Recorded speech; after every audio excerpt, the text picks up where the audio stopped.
Bonjour, c'est encore Solange, votre sœur. Je suis très content encore de vous savoir nombreux à me suivre. Aujourd'hui, beaucoup courent après la notoriété. Nombreux aiment, cherchent à être connus, avoir une renommée, avoir un bon témoignage, une bonne réputation. Voilà pourquoi je me suis dit aujourd'hui dans ce nouveau numéro de vous parler d'une femme, Tabitha dite Dorcas, cette femme qui a acquis une notoriété inattendue seulement parce qu'elle a appliqué certains principes bibliques. Donc, elle a adopté un certain caractère qui, euh, qui lui a aidé qui l'a aidé à avoir cette notoriété. Et le premier caractère qu'avait cette femme, c'est de faire de bonnes œuvres et de donner des aumônes. En lisant dans Actes chapitre 9, verset 36, elle faisait beaucoup de bonnes œuvres et d'aumônes. Faire beaucoup de bonnes choses et d'aumônes. Cette femme que nous connaissons, elle était morte après avoir impacté la vie des gens, après avoir servi beaucoup de gens. Comme nous dit la Bible, elle cousait des habits pour les veuves. Donc, elle avait ce caractère d'aider les gens. Cette femme Tabitha, qui a connu cette notoriété, qui a acquis cette notoriété, qui a été connue, cette femme dont on parle aujourd'hui, je crois même il y a il y a aujourd'hui même des organisations, il y a des orphelinats nommés Tabitha, nommés Dorcas, seulement parce que cette femme a appliqué certains principes, elle a adopté un certain caractère. C'est un caractère qui va aujourd'hui nous aider. Et cette femme avait elle faisait de bonnes œuvres, mais elle avait la manière de les faire. Je sais qu'il y a beaucoup de gens qui font des bonnes œuvres, mais imitant la façon de Dorcas, elle donnait des aumônes, elle faisait de bonnes œuvres d'une manière désintéressée. C'était poussé par l'amour, poussé par la passion, poussé par ses désirs d'aider, ses désirs d'aider et de servir. Elle faisait de bonnes œuvres. C'est pourquoi cette femme a connu cette notoriété. Beaucoup sont ces gens qui font des bonnes œuvres, elles font des aumônes, ils font des dons, ils donnent des soutiens, mais ils ne sont pas, ils ne les font pas d'une manière désintéressée. Ils les font après avoir calculé qu'est-ce qui va leur revenir, qu'est-ce qu'ils auront en retour. Mais cette femme, pour elle, elle a fait de bonnes œuvres de manière désintéressée, de manière à vouloir seulement satisfaire un besoin de quelqu'un, de manière seulement à vouloir faire du bien à quelqu'un. Toi qui me suis en ce moment, je voudrais t'encourager à continuer à faire de bonnes œuvres, à faire, euh, à faire de bonnes œuvres, à toucher des vies des gens, à ne pas attendre que ces gens viennent vers toi afin que tu puisses faire quelque chose. La Bible ne nous dit pas que Tabitha, dit Dorcas, attendait que les gens les gens lui demandent quelque chose, mais elle le faisait seulement de sa volonté. Toi aussi, tu peux le faire aujourd'hui et toucher la vie des gens, parce que nous allons voir par la suite comment, à travers ces bonnes œuvres, elle est revenue à la vie. Donc, elle est revenue à la vie parce qu'elle a fait de bonnes œuvres. Le deuxième caractère de cette femme, euh, c'est que, c'est d'avoir un bon témoignage.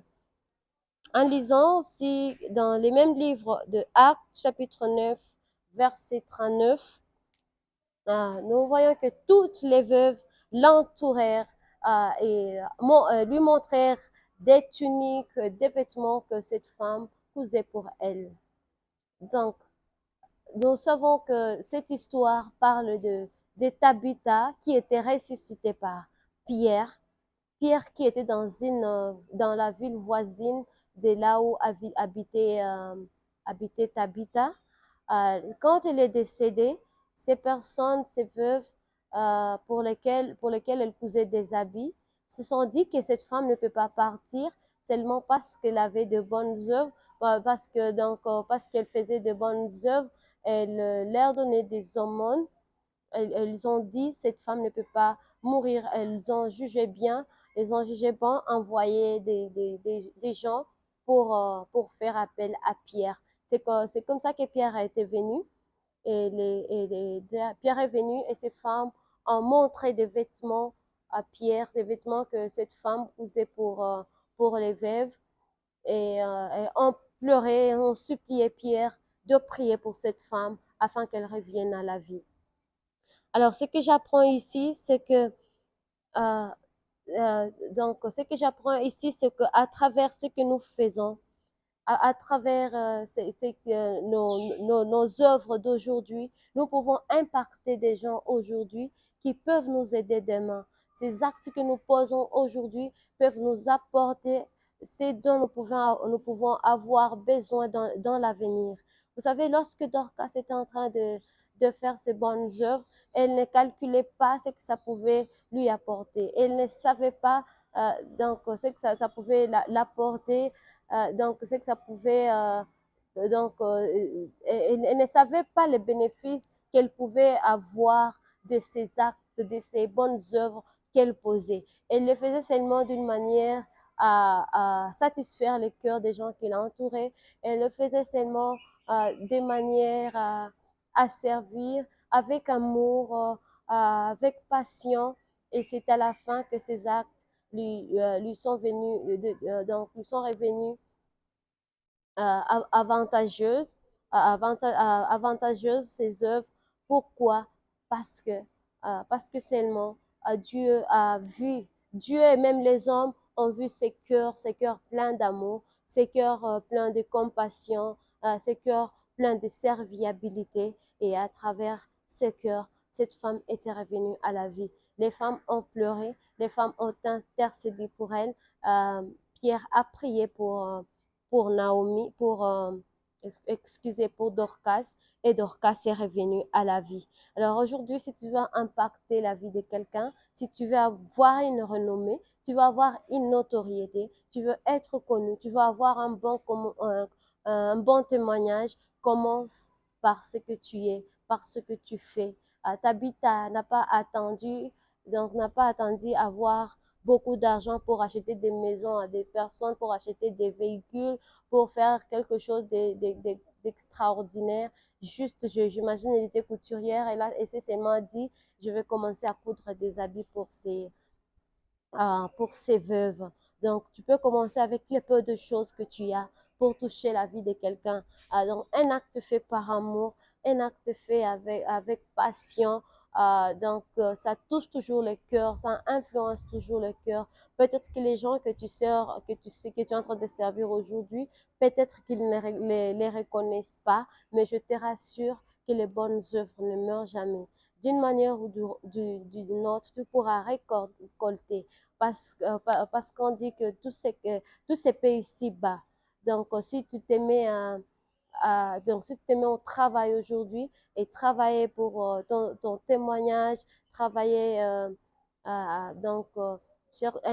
impacter les vies des gens pour donc toucher les vies des gens positivement, donc avec des actes de charité, avec des actes d'amour, tu peux aussi récolter la même chose. Donc, tu peux récolter la même chose. Nous allons voir dans les points qui suivent comment Dorcas, donc le troisième caractère, c'est expérimenter la résurrection. Expérimenter la résurrection. Cette femme a expérimenté la résurrection dans Actes chapitre 4, 9, verset 40, nous allons voir comment Pierre a prié pour cette femme et cette femme est revenue à la vie. Alors, cette femme est revenue à la vie et cette femme qui était déjà morte, c'est seulement parce qu'elle avait impacté les vies des gens. Elle n'avait plus le pouvoir sur soi-même.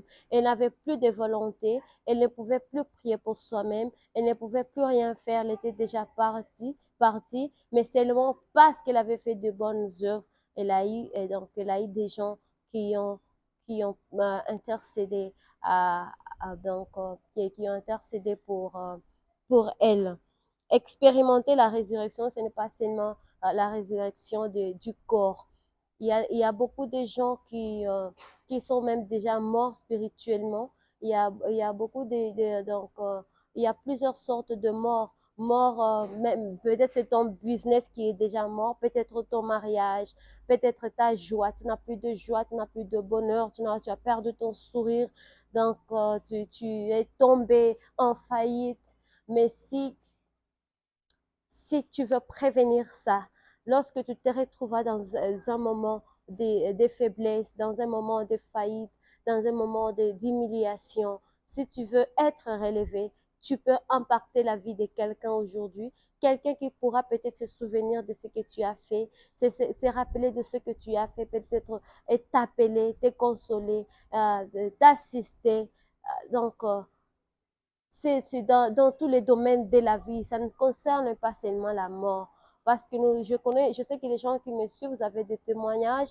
Il y a des gens qui reviennent toujours dans nos vies, nous dire merci, merci de m'avoir fait ceci, merci si tu ne si tu ne m'éduquais pas, si tu ne me prévenais pas, si tu me disais pas ceci, si tu n'avais pas payé mes frais scolaires, si tu n'avais pas ceci, tu n'avais pas fait ceci ou cela, je ne serais pas la personne que je suis devenue. Comme je disais, les biens ne meurent jamais. Et ce sont ces biens-là qui nous justifient toujours. Ce sont ces biens-là qui nous relèvent. Il y a d'autres personnes qui peuvent tomber et rester par terre. Mais d'autres personnes, lorsqu'ils tombent, il y a des téléphones qui sonnent, il y a des gens qui se souviennent de nous. Et même si ce ne sont pas, même si ce ne sont pas des gens qui nous donnent l'argent, ce ne sont pas des gens qui nous donnent des biens matériels. Il y a quelqu'un qui peut se rappeler de toi et citer ton nom dans la prière. Il est toujours important d'avoir d'avoir des personnes qui peuvent dire du bien de notre part. Je sais que d'autres sont ingrats, d'autres ne veulent pas reconnaître ce que nous avons été pour eux, mais il y a un Dieu dans les cieux qui voit le cœur que tu portes, que tu as, qui voit les actes que tu poses et qui va se mettre, qui va être là comme ton juge, comme ton avocat, comme quelqu'un qui peut te relever, qui peut te faire monter. Parce que nous connaissons même l'histoire d'Ézéchias dans la Bible, qui était déjà aussi, qui devait aussi mourir, mais à cause de ce qu'il faisait, il était revenu à la vie. Donc, il y a plusieurs choses que nous pouvons faire. Il y a plusieurs actes que nous pouvons poser pour nous immortaliser, pour rester vivants. Vous savez, cette femme est partie depuis très, très longtemps, mais nous parlons d'elle parce qu'elle a seulement influencé sa vie. Et donc, elle a influencé la vie, elle a impacté la vie des personnes d'une manière positive, avec des actes de charité, avec des dons, avec des aumônes. Toi aussi, tu peux le faire aujourd'hui. Il n'est jamais tard. Tu peux aussi impacter la vie de quelqu'un aujourd'hui. Tu peux aussi toucher la vie d'aujourd'hui. Je t'encourage à continuer, même si tu as connu plusieurs déceptions, même si tu as connu donc tu as fait beaucoup de bien, mais personne ne l'a reconnu. Continue à faire. Il y a un Dieu dans les cieux. N'échange pas ce que tu es à cause de ce que tu es en train de vivre. Continue à faire la volonté de Dieu. C'est un principe qui pourra te relever. C'est un principe qui pourra te faire monter un jour. C'est un principe qui pourra te redonner la renommée, les succès, l'honneur. N'arrête pas, n'arrête pas. J'encourage quelqu'un aujourd'hui. Alors, nous savons que notre Seigneur Jésus-Christ aussi, nous a aimés aussi par amour. Il s'est donné par amour. Il a accepté d'être humilié par amour. Tout ce qu'il a fait pour nous racheter, il le faisait d'une manière désintéressée. Il n'avait aucun intérêt derrière tout ça, mais parce qu'il faisait avec amour, avec cette envie de nous aider. Voilà pourquoi aujourd'hui, nous ne connaissons aucun autre nom qui soit élevé plus que le nom de Jésus, seulement parce que notre Seigneur Jésus-Christ il a appliqué ces principes de charité, des bonnes œuvres. Donc, il a été un bon exemple pour nous, tout comme Tabitha. Ils ont agi, donc Jésus et Tabitha et tous les autres que nous connaissons dans l'histoire, et donc ils agissaient, et toutes ces personnes de la Bible, ils agissaient d'une manière désintéressée. Il y a des gens aujourd'hui qui veulent aider les gens, mais qui calculent déjà les intérêts. Ça, ce n'est pas une bonne œuvre. C'est une bonne œuvre, mais derrière, donc ça a une autre connotation. Ce n'est pas comme Tabitha, ce n'est pas comme Jésus-Christ faisant ses œuvres, imitant le Christ, imitant les personnages de la Bible qui, qui ont pu bien le faire pour influencer leur vie.